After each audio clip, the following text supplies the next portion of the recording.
What if the person you trusted more than life itself turned out to be the most ruthless betrayer? Have you ever loved someone so much that you were ready to do anything for them? Ready to turn a blind eye to the pain, to the growing coldness in your relationship, just to bring back those warm moments that once felt eternal? Imagine coming home, cooking dinner to revive a love that's slowly dying, and then accidentally hearing a truth that shatters you from the inside out. Cheating, lies, and the ultimate devotion, thrown away like it meant nothing. But you know what? This story isn't just about betrayal. It's about the strength that awakens when your heart is broken. About revenge that will be as cold as ice. Hello, my friend. I'm so glad you stopped by my channel. If it's your first time here, don't forget to subscribe and like this video, as every like truly inspires me. Please tell me which city and country you watched this video from. Now, let's get started. There was a time when Aurora and I were utterly inseparable. Ours wasn't just any relationship. It was the kind people admired from a distance, the kind that felt like it was ripped straight from a novel. We could lose ourselves in endless conversations about nothing in particular, yet it always felt like we were sharing the deepest parts of ourselves. We had inside jokes that no one else could understand, as though we existed in a world made just for the two of us. No matter where we were, we seemed to gravitate toward each other, always within reach, as if distance between us was impossible. But slowly, so slowly I barely noticed, something began to change. The conversations that used to pour out of us effortlessly started to feel forced and short. The gentle way she used to speak to me was replaced by something distant, and all the little things she did, the way her fingers would slide into mine without a thought, the way she would lay her head on my shoulder when she was tired, those vanished as though they had never existed. The nights that were once filled with warmth and closeness turned cold and unfamiliar. She would lie in bed with her back to me, a wall of silence I couldn't get past. Weeks went by without the simplest form of affection, not even a kiss that felt real. I kept telling myself this was normal, that maybe this was what long-term love looked like, that maybe routines and life's burdens had worn us down. But deep down, I was aching to hold on to what we had lost. So I decided I wouldn't give up. I wanted to fight for us, for everything we had been. One afternoon, I left work earlier than usual, determined to remind her of the love that had once been so strong. I stopped by the store and picked up everything I needed to cook her favorite meal, something I hadn't made in so long. I even grabbed a bottle of her favorite wine, telling myself this night would be special. When I got home, I set the table carefully, dimmed the lights, and let soft music play, hoping to recreate even a glimpse of what we used to share. When Aurora finally came through the door, she dropped her bag on the counter the way she always did. But when her eyes fell on the table, there was no smile, no flicker of emotion. Instead, she let out a sigh that filled the room like a heavy fog. "Elijah, you didn't have to do all this," she said, her voice carrying something cold that made my chest tighten. "I just wanted to do something nice for you," I replied, trying to force a smile that I didn't feel. She glanced around at everything I had put together, then looked at me with an expression I couldn't quite decipher. "I already ate," she said, her voice flat.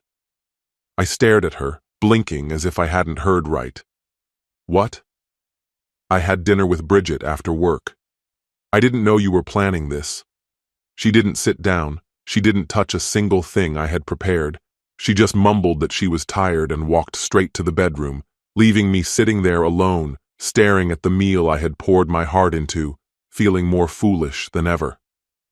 A few days later, I left work early again, not on purpose, but because I simply couldn't focus. My mind felt foggy, my chest heavy like I was carrying around a weight I couldn't set down. Aurora had been distant for months, but after that night, the distance between us felt like a vast, empty canyon. As I drove home, I thought about stopping to buy her flowers, one more effort to reach her, but as I slowed near a flower shop, something deep inside me told me not to bother. No bouquet was going to fix what was breaking. When I walked through the door, the house was eerily quiet. Normally, on her day off, I would have found her lounging in front of the TV or thumbing through her phone. But now, there was nothing. No sound, no movement. Her car was still parked outside, so I knew she was home. Confused, I headed down the hall.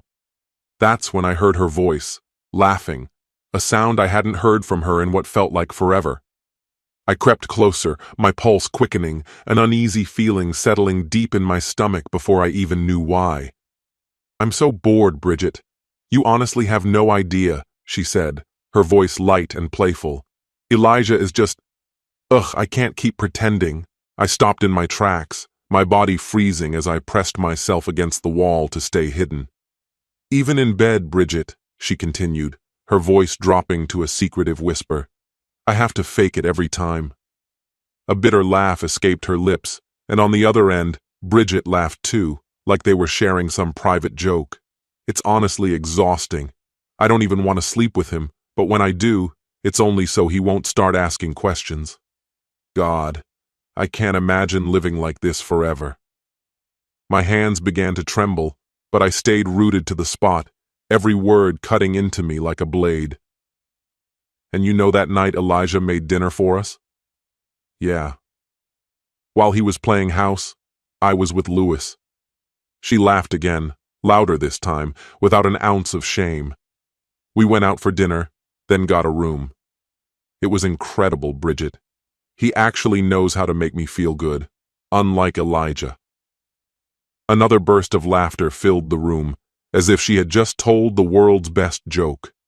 I gripped the doorframe so hard my knuckles ached. Louis. His name felt like a punch to my gut. Yeah, we spent the night together. It was everything Elijah could never give me. My stomach churned, my body numb with shock, but I couldn't move. Part of me wanted to burst in and confront her, demand to know if it was true. But another part, one that was sharper, colder, knew I didn't need to ask. This wasn't a moment of anger or a passing confession. It was something deeper, something she had been hiding and now mocking without a second thought. I took a careful step back, doing my best not to make a sound. I didn't need to hear any more. She had already told me everything I never wanted to know. I don't know how long I stood there afterward. Maybe it was a minute, maybe an hour. My mind was a blank slate, my body shaking from something colder than ice. But beneath the shock, something else stirred. It was sharp, it was clear, and it was anger. I realized then that I wasn't some fool for her to toy with and laugh about behind closed doors. I wasn't going to keep playing along while she tore our life apart and made a mockery of everything we had. She thought I was blind, that I would never see past her lies. But she was wrong. She was about to realize just how mistaken she had been. I wasn't going to confront her, at least not yet. I had something better in mind. That night, while Aurora slept soundly beside me, I quietly reached for her phone. My hands were shaky as I unlocked the screen, my heartbeat thundering in my chest. I began scrolling through her conversation with Louis, and each message cut through me like a knife. "I can't stop thinking about last night," Louis had written. "Me neither." "I can't wait to see you again," she had replied. A sharp breath escaped me as I gripped the phone tighter, my knuckles white. But I kept going. There were more texts, more pictures, more plans, and then the final blow, a message confirming they were meeting again the next day. I stared at the screen, a storm of rage and heartbreak swirling in my mind. I had suspected. I had overheard enough to make me doubt her, but now, staring at undeniable evidence, the truth still hit harder than I ever imagined. And yet, it wasn't enough. I needed to witness it myself. The following morning I left as if heading to work, dressed in my usual suit and tie. But instead of going to the office, I parked my car just a block away from our house, close enough to see everything, but far enough to remain unseen. My hands gripped the steering wheel so tightly, I lost feeling in my fingers. Every tick of the clock felt like an eternity. Then, right at 11 a.m., Aurora stepped out the door. But she wasn't wearing her usual worn-out leggings and oversized hoodie, the lazy day outfit she always wore around me. From my car, I watched as she paused on the porch, adjusting her purse strap. No. Today, she was dressed to impress. Tight jeans that hugged her hips, a blouse cut low enough to show off just enough, makeup perfectly done, and a spritz of perfume I hadn't smelled on her in months. She looked incredible. But not for me. Never for me. I swallowed the lump rising in my throat and quietly followed as she drove away. She pulled into a small shopping center parking lot, and for a fleeting second, I tried to convince myself maybe she was just running errands. That hope was crushed when Lewis's car pulled up moments later. He didn't hesitate, didn't look around to see if anyone was watching. The second he got out, he walked straight to Aurora and kissed her. In broad daylight, out in the open, like they had nothing to hide. I clenched my jaw, my nails digging painfully into my palm as I reached for my phone. I snapped photos, every kiss, every touch, every moment, capturing it all from every possible angle. Then, as if twisting the knife deeper, she smiled at him, a smile I hadn't seen from her in years, wide and genuine, and wrapped her arms around his neck, leaning into him like he was her whole world. She laughed at something he whispered, tossing her head back, looking carefree and in love. After a few minutes, they climbed back into their cars and drove off. I already knew where they were heading. I followed them, keeping my distance, my pulse pounding so hard I could hear it in my ears. Part of me wanted to turn the car around and erase what I'd seen, but I didn't. I watched them pull into a rundown motel on the outskirts of town. Nothing classy, nothing subtle, just cheap and easy. They didn't even bother hiding it. Louis got out first and walked around to open the door for her like some kind of gentleman. Aurora stepped out, adjusting her blouse and smoothing her hair. Then, hand in hand, they walked through the motel entrance together. I took more photos. Proof. Concrete, irrefutable proof. But instead of feeling victorious, something colder settled over me. A strange calm, the kind that comes right before everything explodes. I knew exactly how this was going to end. And it wasn't going to be in quiet whispers. She betrayed me in secret, but I was going to destroy the illusion she lived in front of everyone. I knew when. I knew how. 2 days later, we were at her parents' house for dinner. I played my role flawlessly, smiling when expected, nodding along to conversations, even chatting with her father about work like nothing had changed. But everything had. What Aurora didn't know was that I had already spoken to a lawyer the day before. Divorce proceedings were in motion. She laughed and chatted beside me, oblivious. Oblivious that this would be the last time she would ever sit next to me pretending to be my loving wife. Her parents had always embraced me like their own son, always telling Aurora how lucky she was to have me. Tonight, I was going to show them what kind of woman their daughter really was. After dinner, everyone moved into the living room. Aurora curled up next to me on the couch, leaning into me as though everything was perfect. She laughed at her mom's joke, sipping her wine, completely unaware that her perfect little life was seconds from crumbling. I took a deep breath, steady and sure. "There's something I need to show you all," I said, my voice calm and even. I pulled out my phone, connected it to the TV, and hit play. The first image appeared, Aurora and Louis locked in a kiss.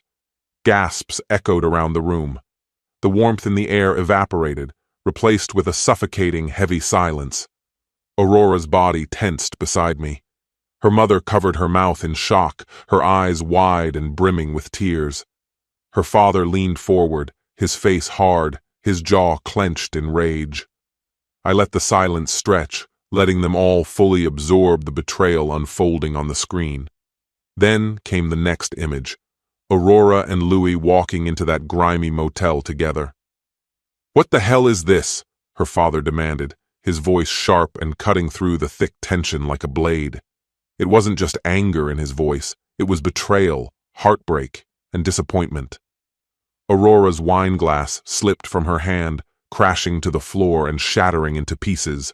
And in that moment, as she sat frozen in horror, everyone in the room saw her for who she truly was. Her skin was pale as moonlight, her breath shaky as she turned to face me, eyes wide with disbelief. "Elijah," she began, but I cut her off, my voice sharp and cold. "Save it, Aurora. I know everything now, every lie, every time you betrayed me. You were with him that night, while I sat at home, waiting, preparing dinner for us. I know it all." Her mouth opened like she was about to speak, but nothing came out. The heavy silence was shattered when her father shoved his chair back, the legs scraping loudly against the hardwood floor. He stood up abruptly, his face burning with fury as he glared at her. "Tell me this isn't true," he growled. Aurora's throat moved as she swallowed hard, her eyes darting between me, her parents, and the muted TV in the background. There was nowhere left to hide. Her hands trembled in her lap, betraying the calm she tried to fake. "Dad, Answer me!" he barked, his voice echoing off the walls, causing her to shrink back like a child caught red-handed. She hesitated for a moment longer before forcing out a whisper. "Yes." Her father let out a harsh breath, his face twisting in disgust as he shook his head in disbelief. "I didn't raise you to be like this." Her mother sat stiffly on the couch, her eyes brimming with tears, the weight of her disappointment thicker than any accusation. "Mom, please," Aurora tried to say, but her mother turned her head away, silent, her eyes glassy. Then her father's voice cut through the air, sharp as a knife. "You destroyed your marriage for what? Some meaningless affair?" Aurora didn't move, her eyes glistening as tears started to fall. "But me?" I felt empty. No rage, no grief, just a hollow void where love used to be. She reached toward me, her hand shaking, her voice desperate, as though she still believed this could be fixed. "Elijah, please. Can we just talk? Alone?" I stepped back, my face expressionless. There's nothing left to say. Her lower lip trembled, her eyes begging me to reconsider. "Please." I turned to her parents, speaking calmly, though my heart felt like stone. "You've always treated me like family, and I'll always be grateful for that. But I can't stay with someone who treats me like I don't matter." Finally, I looked her in the eyes, delivering the words that ended it all. "Go home, Aurora. Pack your things. You're not sleeping under my roof tonight." A sob tore from her throat. "Elijah," I refused to look at her. I wouldn't give her that piece of me. She wasn't my burden to carry anymore. She broke down, pleading, crying, her usual pride and coldness stripped away, leaving nothing but desperation. But it didn't matter. I was finished. I grabbed my keys and walked out of her parents' house without a second glance. She didn't follow me. I knew she wouldn't. Driving home, I kept my pace slow. I wasn't in a hurry to return, not if there was a chance she was still there. When I was a few blocks away, I pulled over and sat in the car, staring blankly at the steering wheel, letting the truth of it all sink in. When I finally made it home and opened the door, there she was. Standing in the living room, eyes puffy and red from crying, her suitcase half packed at her feet like a silent witness to what we both knew was the end. "Elijah, please. We can work through this," she whispered, her voice barely audible. I didn't stop. I walked straight over, zipped the suitcase closed, and dragged it toward the door. I wouldn't even look at her. With a bitter laugh, I muttered, "Now you want to fix it? You only care because you got caught." She rushed after me, shaking her head wildly, tears running down her cheeks. "No, it's not like that. I'll end it with Louis. I promise." I finally turned to face her, but my eyes were empty. There was nothing left, No anger, no love, just cold finality. "It doesn't matter anymore," I said quietly. "The divorce papers are already filed." She gasped, her body swaying as though the words had knocked the wind out of her. She covered her mouth with trembling hands, her eyes wide, realizing she was losing everything. Her knees buckled, and she collapsed onto the couch, sobbing uncontrollably. Not the quiet tears of guilt, but deep, ragged cries that shook her whole body. I stood still, watching her, waiting to feel something, anything. But there was nothing. No sadness, no hate. Just a strange, quiet peace. I moved to the door, opened it wide, and turned back to her. "Goodbye, Aurora." She looked up at me, her face pale, her voice a fragile whisper. "Elijah." I stared at her, remembering the woman who had laughed behind my back, who rolled her eyes when I tried to love her, who gave herself to someone else while I fought to hold us together. I motioned toward the door. "Leave." Her shoulders sagged, her fight completely gone. For the first time, she looked truly broken. And without another word, she walked past me and out the door. That night, I sat alone in the living room. No arguments, no tension, just stillness. But for once, the silence didn't hurt. It felt calm. For the first time in years, I wasn't waiting. Not waiting to be loved, not waiting to be respected, not waiting for someone to choose me. I had chosen myself, and in that choice, I had found freedom I never thought I would. This story has come to an end. No one deserves to be in a relationship where they are betrayed, lied to, and undervalued. Love is not just about beautiful moments. It's also about respect, honesty, and loyalty. If one person keeps fighting for the relationship while the other is secretly destroying it, that relationship has no future. It's important to know when to walk away, to keep your dignity, and to choose yourself. You should never hold on to someone who has already let you go in their heart. Value yourself, your feelings, and never let anyone trample on your love. Because sometimes the strongest step you can take is to leave and start living again, for yourself. What's your opinion? Share it in the comments, my friend. And if you liked this story, check out other exciting videos on my channel. I'll say goodbye until the next video. See you.